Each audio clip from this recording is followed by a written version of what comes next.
बिस्मिल्लाहिर्रहमानिर्रहीम। अस्सलाम वालेकुम भाइयों, मेरा नाम है सईद मिर्ज़ा और आज मैं आपसे प्रोपेगेंडा के मौजू पर बात करना चाहता हूँ। मुझे लगता है कि हम लोग समझ नहीं रहे हैं कि हो क्या रहा है, इसलिए मैंने सोचा कि एक वीडियो इस इम्पोर्टेंट टॉपिक पर भी बनाई जाए कि प्रोपेगेंडा जिसकी जद में हम लोग बड़े बुरी तरह से हम लोग फंसे हुए हैं। प्रोपेगेंडा क्या है?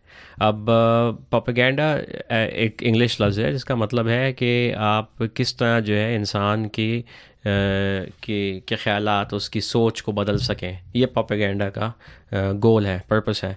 और जैसे कि मैं पहले कह चुका हूँ अपनी वीडियोस में कि आपके हुक्मरान जो हैं वो आपका भला नहीं चाहते हैं। कुरान में ज़ाहिरी बात है आपके पास एग्ज़ाम्पल है फ़िरौन की, जो कि एक जब्बार था और वो सरकश था। इसी तरह आजकल के हुक्मरान भी जब्बार और सरकश हैं। वो किसी खुदा पर यकीन नहीं रखते और ये एक्चुअली कुरान में जो लफ्ज़ इनका इस्तेमाल हुआ है वो अल काफिरून है, जिसका मतलब यही है कि वो छुपाते हैं अपना असल सोच, अपनी जो एथियस्टिक सोच है कि कोई खुदा नहीं है, लेकिन वो लोगों को कहते हैं कि हम भी ईमान लाए हैं, हम तुम्हारे साथ हैं। और अगर आपको इस पे और डिटेल्स पता लगानी है तो आप सूरा 2 चैप्टर 2 को शुरू में पढ़ें, जिसमें अल काफिरून की डिस्क्रिप्शन दी है। खैर, इंशाल्लाह मैं उसके बारे में किसी और किसी और वीडियो में बात करूँगा इस टॉपिक के बारे में। ये भी एक इंपॉर्टेंट टॉपिक है, अल काफिरून कौन लोग हैं या लजीना कफरू कौन लोग हैं। क्योंकि इस्लाम का तो एक तरह से ये आइडिया है कि लजीना कफरू वो लोग हैं जो इस्लाम में दाखिल नहीं हुए, लेकिन एक्चुअली लजीना कफरू एक अलग गिरोह है जो जिनको आजकल के ज़माने में हम एथियस्ट कहते हैं, कि वो किसी खुदा पर यकीन नहीं रखते, वो किसी आखिरत पर यकीन नहीं रखते। वो समझते हैं दुनिया ही है सब कुछ और वो इस बेसिस पे डे टू डे लाइफ अपनी बसर करते हैं। लेकिन खैर, मैं आपसे बात करना चाह रहा था आज प्रोपेगेंडा के बारे में। और प्रोपेगेंडा को समझना इतना ज़रूरी क्यों है? क्योंकि हमें प्रोपेगेंडा के बारे में बताया नहीं गया है और उसकी भी पर्पस है। प्रोपेगेंडा एक तरीका है, जैसे मैंने कहा, कि इंसानों के ख़यालात को बदलने का, सोच को बदलने का। और पाकिस्तान में प्रोपेगेंडा अब बहुत ही ज़ोर पकड़ चुका है, बहुत ही शिद्दत से उसको प्रमोट किया जा रहा है। ये सारे जो नेटवर्क चैनल हैं, इसमें बोल हो गया, जियो हो गया, एक्सप्रेस न्यूज़, ये सारे के सारे चैनल्स एक्चुअली स्टेट ही कंट्रोल करती है। और मैं जब स्टेट कहता हूँ तो मेरा मतलब ये है कि जो इलीट ग्रुप है जो चला रहा है पाकिस्तान, मैं इसकी बात नहीं कर रहा पॉलिटिशियंस की। पॉलिटिशियंस तो खुद ही एक तरह से इनको एक्टर्स कह लें आप, या ये खुद ही शो का पार्ट है। जैसे कि ये बाकी सारे टीवी होस्ट हो गए या न्यूज़ कमेंटेटर्स हो गए, या इस तरह के जो भी लोग आते हैं टीवी पे, मौलवी हो गए, जो भी हैं, ये सब एक तरह से शो है। अब रोमन्स की बात कर लें। रोमन एम्पायर में ये एक कॉमन सेइंग थी कि ब्रेड एंड सर्कसेस, अगर as long as bread and circuses चलते रहेंगे तो आवाम कभी खड़ी नहीं होगी। ब्रेड मतलब होता है रोटी और सर्कस मतलब होता है शो। तो ये बहुत पुरानी एक टेक्निक है जो एलिट्स यूज़ करते आ रहे हैं throughout the ages, control करने की मैसेस को, कि एज लॉन्ग एज खाना पीना थोड़ा चलता रहे और सर्कस चलता रहे तो आवाम कभी खड़ी नहीं होगी उनके ख़िलाफ़। और अब ज़ाहिर बात है सर्कस जो है वो एक तरह से ऑल इनकम्पसिंग हो गया है, क्योंकि पहले तो सर्कस ये होता था कि भाई आप जाके कहीं शो देख लें, लेकिन आजकल के ज़माने में social media, TikTok, news cycles और ड्रामे, नॉट टू मेंशन मूवीज़, और एजुकेशन सिस्टम भी बहुत हद तक, आई थिंक यूनिवर्सिटी लेवल पे तो खैर सब कुछ ही प्रोपेगेंडा है, लेकिन इवन बेसिक एजुकेशन जो है वो भी काफ़ी हद तक जो है आपके दिमाग को, ख़यालात को शेप करती है। तो ये सब इसीलिए किया जा रहा है ताकि आपको हटाया जाए खुदा की किताब की तरफ से। ठीक है, जब भी आप देख रहे हैं कि अब असॉल्ट जो हो रहा है ये मौलवियों के ख़िलाफ़, ये इसीलिए अब ज़ोर पकड़ चुका है क्योंकि मैं एग्री करता हूँ, मौलवी जो हैं ज़्यादातर, जैसे कुरान में भी लिखा हुआ है कि ये लोग जो हैं ये बेगैरत हैं, इसमें कोई शक नहीं है, और ये हिपोक्रिट्स हैं, ये मुनाफिक हैं। लेकिन क्योंकि अब आजकल के ज़माने में इतनी ज़्यादा इनके ख़िलाफ़ एक तरह से प्रोपेगेंडा किया जा रहा है, इनके ख़िलाफ़ लोगों को बरगलाया जा रहा है, तो इसका मकसद भी है कुछ पीछे। उसका मकसद ये है कि एलीट्स जो हैं, अगेन मैं बात कर रहा हूँ उन लोगों की जो हुक्मरान हैं, असल हुक्मरान हैं, मैं पॉलिटिशियंस की बात नहीं कर रहा, मैं जर्नैलों की बात नहीं कर रहा, मैं बात कर रहा हूँ उससे हायर लेवल, जिसको इंग्लिश में कहते हैं मिलिट्री इंडस्ट्रियल कॉम्प्लेक्स, या इसमें बैंक्स भी आप इंक्लूड कर लें, जो फाइनेंशियल सेक्टर है। तो वो एक्चुअली कंट्रोल कर रहे हैं, और वो कंट्रोल कर रहे हैं फ्रॉम वाशिंगटन DC। ये सारा चक्कर वहीं से शुरू हुआ है, वहीं से सब सब शुरू हुआ। आई मीन एक्चुअली ये तो ब्रिटिश एम्पायर ने स्टार्ट किया था, लेकिन ये हल्के हल्के इन्होंने अपना बेस मूव कर दिया टू जो है यूनाइटेड स्टेट्स अमेरिका।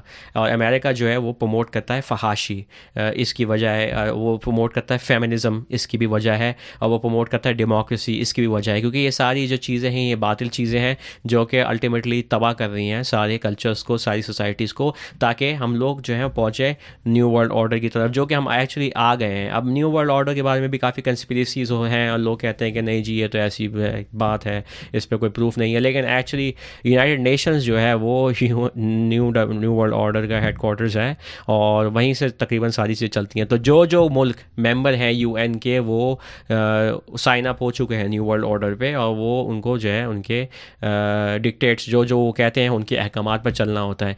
इसीलिए पाकिस्तान में जो कुछ भी हो रहा है वो पुश तो हो रहा है फ्रॉम द वेस्ट, लेकिन आपके आपके अपने जो जो आप कह लें लोकल लीडर्स हैं या जो जो ओनर्स हैं, जो एक तरह से जिनको मनाया गया, पपेट्स जो हैं, चाहे वो इमरान खान हो या नवाज़ शरीफ हो या जर्नैल हो या जो भी हों ये लोग, उससे कोई फ़र्क नहीं पड़ता। उनको सुननी पड़ती है बात इनकी अमेरिकन्स की, इन द सेंस के जो एलीट्स हैं, जो ग्लोबल एलीट्स हैं। क्योंकि अगर वो नहीं सुनेंगे तो फिर वो उनका खाना पीना बंद हो जाएगा। इसीलिए IMF कंटिन्यूसली पाकिस्तान को लोन देती जाती है, जबकि उनको पूरा पता है अच्छी तरह कि पाकिस्तान कभी लोन पे ऑफ नहीं कर सकता। क्योंकि असल में बात पैसे की नहीं है, बात यह है कि आप सोसाइटल स्ट्रक्चर को चेंज करें।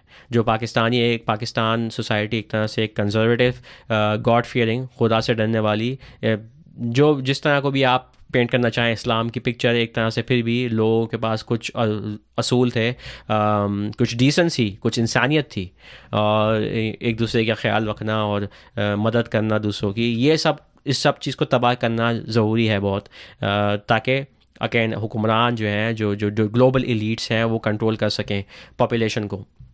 और ये सब कुछ तो अमेरिका में हो चुका है बहुत पहले से, यूरोप में भी हो चुका है। अब ये थोड़े बहुत जो कुछ मुल्क बचे हैं, जो जो मुस्लिम कंट्रीज़ जिनको आप कह लें, जो ऑटोमन एम्पायर एक तरह से एक लास्ट स्टैंडिंग एक इनके लिए ऑब्स्टिकल था, वो अब ख़त्म हो चुका है। वर्ल्ड वॉर 2 के बाद ऑटोमन एम्पायर डिस्ट्रॉय हो चुका था, तो फिर इन्होंने पीस बाय पीस जो है सारे कंट्रीज़ को अब घेरे में ले लिया है, and they are pushing their agenda. इसीलिए सऊदी अरब में भी ये फहाशी और ये वुमेंस राइट्स की बातें हो रही हैं, और काफ़ी हद तक जो है वहाँ भी सोसाइटी चेंज हो रही है और होती जाएगी। और आप देखेंगे कि by universities and also by the media इसको बाकायदा पुश कर रहे हैं और करते रहेंगे, और इसको और आगे बढ़ाएंगे कि women and men are equal. पहली बात फेमिनिज़म की जो इनका असूल है, और ये कि रिलीजन इस्लाम हो गया या यहूदियत हो गई या क्रिश्चियनिटी हो गई या हिंदुज़म, जो भी है, ये सब जो है फजूल चीज़ें हैं, और हमें किसी रिलीजन की ज़रूरत नहीं है। और मैं अग्री करता हूँ कि रिलीजन बिल्कुल ही एक फ़जूल चीज़ है, लेकिन रिलीजन ने अपना काम एक तरह से कर दिया है। कंट्रोल मैकेनिज़्म जैसे रिलीजन था, तो वो रिलीजन ने अपना काम किया, लेकिन अब एक नया रिलीजन आ रहा है। तो अब हम लोग ये नहीं कि हम रिलीजन से बाहर निकल आए हैं, हम लोग दूसरे रिलीजन में जा रहे हैं जो कि साइंस है। साइंस का रिलीजन जो है वो अब नया रिलीजन है, और जो साइंटिस्ट, जो एक्सपर्ट्स जो डिक्टेट करेंगे, वो अब लोगों को सुनना पड़ेगा, क्योंकि साइंस कहती है। और इंशाल्लाह मैं इस टॉपिक पे भी आगे चल के बात करूँगा, लेकिन अगेन मैं अपनी टॉक को महदूद रखना चाह रहा था कि अगर हम कुरान की तरफ वापस आएँ और हम देखें कि कुरान में ये क्या बातें हो रही हैं, कुरान क्या हमें कुछ गाइडेंस देता है इन चीज़ों के बारे में, तो हम देखेंगे कि कुरान में बहुत सारी चीज़ें ऐसी हैं जो इन चीज़ों पर बात करती हैं, और ये आयत बहुत क्लियर कट हैं। और मैंने जैसे पहले अर्ज़ किया, इससे कोई फ़र्क नहीं पड़ता कि आप कौन सी ट्रांसलेशन पढ़ें, फ़र्क ये पड़ता है कि आप बैठ के इन चीज़ों पर सोचें कि जो कुछ आपके सामने हो रहा है, जो क्राइसिस हो रही हैं, जो आपके तज़ब को, आपकी तहज़ीब को, आपके मज़हब को तबाह किया जा रहा है सिस्टमेटिकली, तो उसका कोई रीज़न है पीछे, ये ख़ुद ही नहीं हो रहा। और दूसरी बात ये है कि आपके पास कोई और तरीका भी नहीं है इसको डिफेंड करने का। आपके जो जो ख़यालात हैं, जो आपकी जो सोच है, वो उसको बदला जा रहा है बाकायदा एक स्टेप बाय स्टेप टेक्निक से। ये साइंटिफिक मेथड है जिसके थ्रू आजकल की जो आई गेस जो यंगर जनरेशन है, उनके पास कोई तरीका नहीं अपने आप को डिफेंड करने का, अल्लाह से वापस कुरान पर आते हैं। मैं फिर से उसी बात पे आता हूँ कि कुरान और सिर्फ कुरान जो कि बुनियाद है, एज़ मोमिनीन हम यकीन करते हैं कि खुदा की किताब हमारे पास महफूज है और वो मुकम्मल है और वो तफसील है उसमें सारी। तो ज़रूरत यह है कि उसको गौर से पढ़ा जाए, उसको समझा जाए कि उसमें क्या बातें हो रही हैं, उन पर अमल किया जाए। यही एक तरीका है इससे निकलने का। जो ये फ़िरौनियत, जो जब्बारियत, जो ये फहाशी जो फैल रही है और जो फैलाई जा रही है, इसको रोकने का तरीका और अपने आप को बदलना है। ठीक है ना। वो कुरान में लिखा हुआ है ना कि खुदा इंसान का हाल नहीं बदलते जब तक वो अपने अंदर जो है उसको नहीं बदलता। मतलब क्या है, आपको अपनी सोच बदलनी है। आपको सोचना है कि मैं अब जो है वो साले आदमी बनूंगा, मैं सच बोलूँगा, मैं मुनाफिक नहीं बनूंगा, मैं दूसरों के साथ अच्छा करने की कोशिश करूँगा, मैं इस सिस्टम का साथ नहीं दूंगा कि ये सिस्टम कहता है डॉग ईट डॉग, कुत्ता कुत्ते को खाता है, वो सही है, मैं एग्री नहीं करता, मैं मानता नहीं हूँ ये बात। मैं इंसान हूँ, मेरी कुछ फंडामेंटल राइट्स हैं और मेरे पास फ्रीडम है। मुझे खुदा ने फ्रीडम दिया है कि मैं अपनी सोच पे खुद आऊँ और मैं खुद जो है वो अपने जो भी तौर तरीके हैं वो किसी फाउंडेशन के बेसिस पे बनाऊँ, इनके कहने पे नहीं, इनके प्रोपेगेंडा पे नहीं। मैं नहीं मानता कि आदमी और मर्द बराबर हैं, क्योंकि कुरान हमारी जो किताब है जो खुदा ने उतारी है वो कहता है कि ये दोनों बराबर नहीं हैं। और मैं नहीं मानता कि फहाशी सही है, क्योंकि कुरान में लिखा हुआ है कि फहाशी गलत है। तो ज़रूरत यह है कि हम लोग जो है इस रस्सी को थामें बहुत मजबूती के साथ, इसको बार बार पढ़ें, इसके अंदर जाके इसमें जो चीज़ें लिखी हुई हैं उनको समझने की कोशिश करें एक डीप लेवल पे, एक बहुत ही डीप लेवल पे। फिर आपको समझ में आएगी कि ज़ाहिरी बात है मौलवी ने तो कभी इतनी रिसर्च नहीं की, उसने कभी बात को समझा नहीं है, तो ज़ाहिरी बात है अब उसको एक्सपोज किया जा रहा है, जो कि कोई नई बात नहीं है। हर एक को, मोस्टली सब लोगों को पता है कि मौलवी क्या चीज़ है। तो ये लोग जो हैं ये इस्लाम के एक तरह से बने हुए हैं गार्डियंस, लेकिन हम लोग कह रहे हैं कि इस्लाम का तो कोई ताल्लुक़ ही नहीं है कुरान से। कुरान तो बात कर रहा है साले इंसान बनने की और नेक आदमी बनने की और आखिरत पर यकीन लाने की और खुदा पर यकीन लाने की और उसके साथ किसी को शरीक ठहराने की नहीं, ये बात हो रही है। तो अगर आपके पास ये चीज़ जो है वो आप मजबूती से इस बात को जान लें और ये आपके अंदर गड़ जाए, तो फिर आप इनके मेथड्स ऑफ कंट्रोल में नहीं आ सकते, इनके प्रोपेगेंडा का असर आप पर नहीं होगा। इसके लिए ज़रूरी है अगेन कि आप जो है वो बात को समझें कि ये जो सारे आउटलेट्स हैं, मीडिया हो गई या इंटरनेट, टिकटॉक, ये सब के सब प्रोपेगेंडा है और ये सब के सब फहाशी फैला रहे हैं। इसलिए आपको इन चीज़ों से दूर रहना है, ठीक है, क्योंकि ये चीज़ें आपको करप्ट कर रही हैं। और अगर आप ये बात समझ गए और आपने वापस खुदा की तरफ जो है अपना किबला दुरुस्त कर लिया, तो फिर आपको जो है कोई डर और गम की ज़रूरत नहीं है, कोई रंज की ज़रूरत नहीं है, ये आपको कुछ नहीं बिगाड़ सकते। और वैसे भी दुनिया तो बस दुनिया है, आखिरत असल ज़िंदगी है, हमारा इस पर भी यकीन है। तो ये दुनिया चलें, अगर आप समझ रहे हैं कि ये दुनिया ख़त्म हो गई तो कोई बात नहीं, इसके आगे भी असल जो ज़िंदगी है वो तो उसके बाद शुरू होगी। तो उसकी तरफ काम करें, उसकी तरफ तगोदू करें, उसकी तरफ एफ़र्ट्स लगाएं, उसी की तरफ सही करें, और कोई रास्ता नहीं है हमारे पास। तो खैर मैं कुछ कुछ वर्सेस आपके सामने पेश करना चाहता हूँ। ये मौदूदी साहब की ट्रांसलेशन है, आप अपने फेवरेट ट्रांसलेटर को पढ़ें, देखें क्या बात हो रही है। ये चैप्टर 49 है और आयत 6 वर्स 6 है ये। ए लोगो जो ईमान लाए हो, अगर कोई फासिक तुम्हारे पास कोई ख़बर लेकर आए तो तहकीक कर लिया करो, कहीं ऐसा ना हो कि तुम किसी गिरोह को नादनस्ता नुकसान पहुँचा बैठो और फिर अपने किए पर पशेमान हो। क्या बात हो रही है? बात ये हो रही है कि ऐ ईमान वालों, यानी जो ईमान लाते हैं खुदा पर और किताब पर, रसूलों पर और आखिरत पर, उनसे कहा जा रहा है कि जब तुम्हारे पास कोई फासिक आए, फासिक जिसको वो ट्रांसलेट कर रहे हैं फासिक ही, फासिक मतलब होता है जिसको इंग्लिश में कहते हैं रिबेलियस, ईवल, या बेगैरत कह लें आप इसको, यानी वो जिसका कोई दीन ईमान नहीं है। अगर वो आपके पास आए कोई बात लेके, कोई ख़बर लेकर, तो तहकीक करो, पता लगाओ कि ये ख़बर सच्ची है या झूठी है, वरना ऐसा ना हो कि तुम जो है कुछ इस ग्रोह पर हमला कर दो और फिर बाद में तुम इसके बारे में सॉरी फील करो, शर्मिंदा हो। ये ऑब्वियसली एक कॉन्टेक्स्ट हो रही है जंग की, लेकिन हम इससे एक बात समझ सकते हैं, एक्सट्रैपोलेट कर सकते हैं हम, कि बात ये हो रही है कि अगर कोई आपके पास इस तरह का आदमी आए जो फासिक है और जिस पे आपको भरोसा नहीं हो, तो आप जो है उसकी बात जो वो कह रहा है उस पर तहकीक करें। अब यहाँ मैं एक चीज़ आपसे कहना चाहता हूँ कि टिकटॉक और न्यूज़ कमेंटर्स और टीवी होस्ट और ये जो जो जो प्रीवियसली ड्रामों में थे और वो जो है वो टीवी होस्ट बन गए हैं, इस तरह के लोग जो फासिक हैं, जब ये आपको कोई चीज़ दिखाएं या ये कोई चीज़ बोलें तो ये पर तहकीक की जाए और इनकी बात को ऐसे भरोसा नहीं करना चाहिए। क्यों ज़रूरी क्यों है ये? क्योंकि अगर आप ये इस पे जो है अपनी ड्यू डिलिजेंस जिसको इंग्लिश में कहते हैं आप नहीं करेंगे तो फिर आपके दिमाग में कुछ ख्यालात आ जाएंगे जो सही नहीं है। जैसे मैंने पहले अर्ज़ किया कि ये सब प्रोपेगेंडा व्हीकल्स हैं। अब मैं आपको एक एग्जांपल देता हूँ। अगर टीवी होस्ट आपको आके न्यूज़ कमेंटेटर आपको कहता है कि यहाँ ये हुआ और इसने ये कहा, तो हमारे पास तो कोई तरीका नहीं है वेरीफाई करने का। ऑब्वियसली वो क्लिप्स आपको दिखाएंगे ये सब, लेकिन ये सब चीज़ें जो है ये डॉक्टर हो सकती हैं। ये डीप फेक्स वगैरह की जो एक पूरा एक एरिया है जिसमें आप रिसर्च कर सकते हैं डीप फेक के नाम से। आप ये सब चीज़ें डॉक्टर हो सकती हैं, कोई बात नहीं है, ये सब बना सकते हैं। तो आपके पास कोई तरीका नहीं है वेरीफाई करने का, तो इसलिए बेहतर यह है कि आप इन चीज़ों पर ध्यान ही ना दें, इन चीज़ों को सुने ही ना, इन लोगों को फॉलो ही ना करें, क्योंकि ये सब फासिक हैं, ये सब झूठे मक्कार लोग हैं। ये तो है ही एक्टर, ठीक है। तो जो एक्टर होता है वो तो उसने तो ऑलरेडी अपने आप को बेच चुका है अपने आप को। जैसे रोमन टाइम्स में तो ये काम जो है एक्टिंग का, ये तो कोई फ्री मैन, कोई आम आदमी इन द सेंस कि वो जो ग़ुलाम नहीं था वो तो करता भी नहीं था, ये ग़ुलाम करते थे, क्योंकि ये बहुत ही घटिया काम समझा जाता था एक्टिंग करना।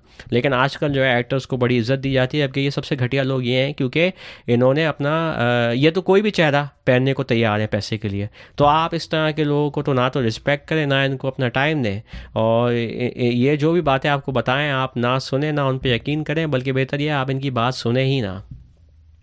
तो ये हमें एक तरह से हम लोग ये आयत से ये चीज़ एक्सट्रैपोलेट कर सकते हैं। अब ये देखें, ये चैप्टर 24 है, आयत 19।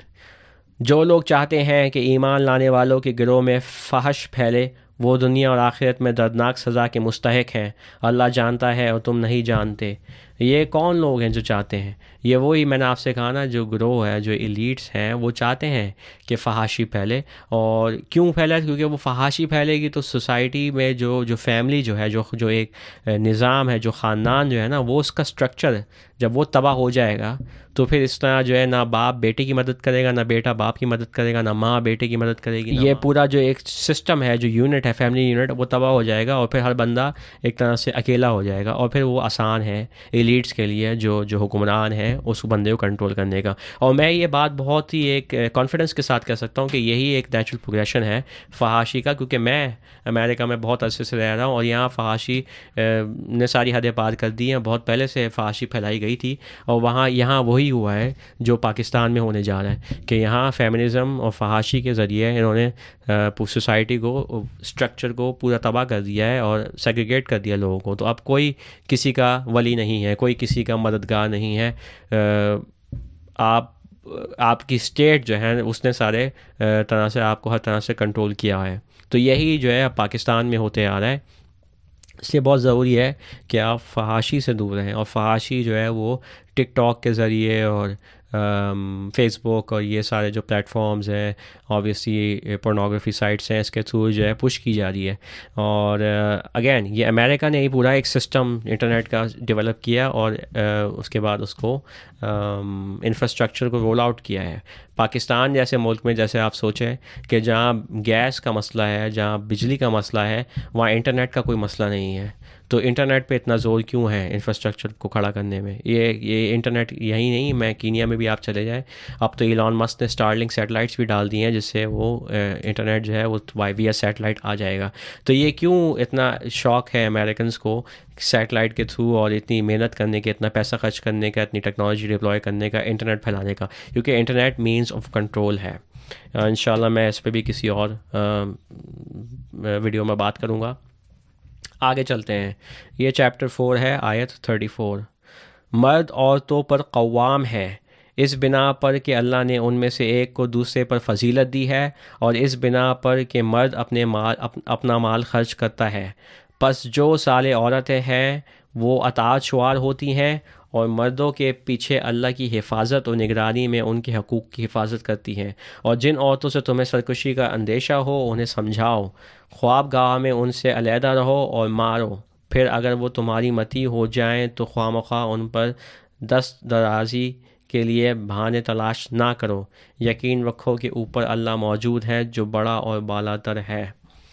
मैं इसको एक्सपेंड करना चाहता हूँ और समझाना चाहता हूँ कि अरबी में क्या बात हो रही है। रजाल क़व्वामून अलन निसा, क़व्वामून मतलब होता है जिसको ट्रांसलेट किया जाता है मेंटेनर्स ऑफ वुमेन या प्रोटेक्टर्स ऑफ वुमेन। ये आदमी का नेचुरल रोल है जो खुदा ने किताब में भी वाज़े किया है। ये आदमी का काम क्या है कि प्रोटेक्ट करे उसकी इज़्ज़त को, औरत की, और वो उसके ऊपर एक तरह से मेंटेनर है। क्यों? क्योंकि बिमा फ़ज़्लल्लाहु बाज़ुहुम अला बाज़िन, क्योंकि अल्लाह ने, खुदा ने फ़ज़लियत दी है आदमी को औरत पर, जिस्मानी और जहनी। इन द सेंस के जहनी फ़ज़लियत यह है कि आदमी इंटेलेक्चुअल और लॉजिकल लेवल पे ज़्यादा शार्प होता है, उसकी ये फैकल्टीज़ ज़्यादा डेवलप होती हैं, और औरतों की इमोशनल साइड ज़्यादा डेवलप्ड होती है।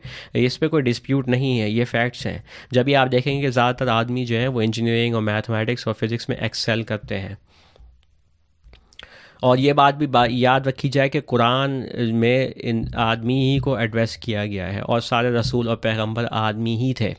तो इस पे कोई डिबेट नहीं है कि औरतें और मर्द जो हैं वो एक ही चीज़ हैं, वो नहीं है।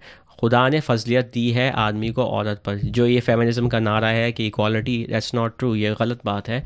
जो बात है वो बात है, जो फैक्ट्स हैं वो फैक्ट्स हैं। हर आदमी, हर शय, हर एक की एक नेचुरल हायरार्की होती है। हायरार्की मतलब ये होती है कि वो एक फूड चेन कह लें आप, कि भाई वो किसको किस पे फजलियत है, ये नेचुरल खुदा का लॉ है। अच्छा, और ये देखें इसलिए भी फजलियत है क्योंकि वो अपना माल खर्च करते हैं औरतों पे।